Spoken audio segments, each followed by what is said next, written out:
Hello friends, welcome to YouTube channel formation. आज हम पढ़ने जा रहे हैं सल्फोनामाइड के क्लासिफिकेशन के बारे में और उसके कुछ ट्रिक्स के बारे में।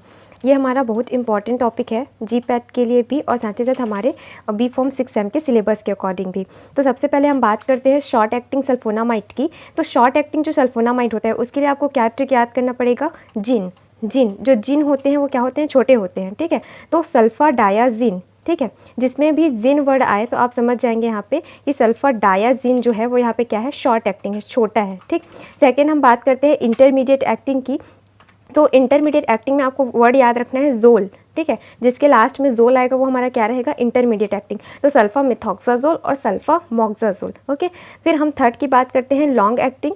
ठीक है, तो लॉन्ग एक्टिंग में आपको क्या याद रखना है, डॉग। ठीक है, तो डॉग क्या है, बड़ा है या फिर लॉन्ग है। ठीक है, तो यहाँ पे आपको याद रखना है सल्फर डॉक्सिन। ठीक है, डॉग वर्ड आ रहा है तो सल्फर डॉक्सिन। ठीक, अब सल्फा मिथोपायराजिन को आप कैसे याद रखेंगे, पूरे जितने भी क्लासिफिकेशन है सबसे ज़्यादा लंबा वर्ड कौन सा है, सल्फा मिथोपायराजिन। ठीक है, तो इससे भी आप याद रख सकते हैं कि ये हमारा लॉन्ग एक्टिंग है। फिर आता है लास्ट में हमारा स्पेशल पर्पस के लिए। स्पेशल पर्पस के लिए जब आप मेडिकेम पढ़ेंगे तो आपको ये ऑलरेडी याद हो जाएगा, सल्फासिटामाइड सोडियम या फिर सिल्वर सल्फा डायाजिन। देखिए ये मेटालिक चीज़ हैं तो ये सिंपल सी बात है, टॉपिकल पर्पस के लिए ही यूज़ होंगे। अब एक और वर्ड आता है यहाँ पे हमारा सल्फा सेलाजिन। ठीक है, तो यहाँ पे एक वर्ड है सेला। ठीक है, तो हम यहाँ पे याद रखेंगे एस से स्पेशल पर्पस और एस से सेला। तो सेला हमारा क्या हो रहा है, यहाँ पे स्पेशल पर्पस के लिए यूज़ हो रहा है। ठीक, ये तो था क्लासिफिकेशन। अब हम यहाँ पे कुछ इंपॉर्टेंट टॉपिक्स की बात करते हैं जो आपको सल्फोनामाइड में याद रखने की ज़रूरत है।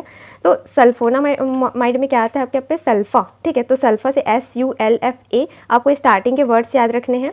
अब मोस्ट कॉमन जो एडवर्स इफेक्ट होता है हमारे सल्फोनामाइड में वो क्या होता है, स्टीवन जॉनसन सिंड्रोम। ठीक है, तो एस से आपको याद रखना है स्टीवन जॉनसन सिंड्रोम, ये हमारे जीपैट 2010 का क्वेश्चन है।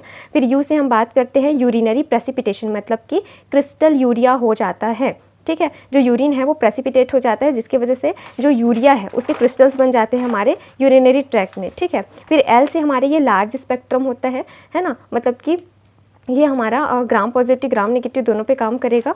और यहाँ पे एफ से आएगा यहाँ पे फॉलिक एसिड सिंथेसिस ब्लॉकर। ठीक है, ये हमारे क्या करते हैं, फॉलिक एसिड के सिंथेसिस को ब्लॉक कर देते हैं, किसमें, बैक्टीरिया में। ए से आएगा एनालॉग ऑफ पाबा, ये हमारे पाबा का क्या होता है, एनालॉग होता है। और इसको हम जो सल्फोनामाइड है उसको हम एंटी मेटाबोलाइट भी कहते हैं।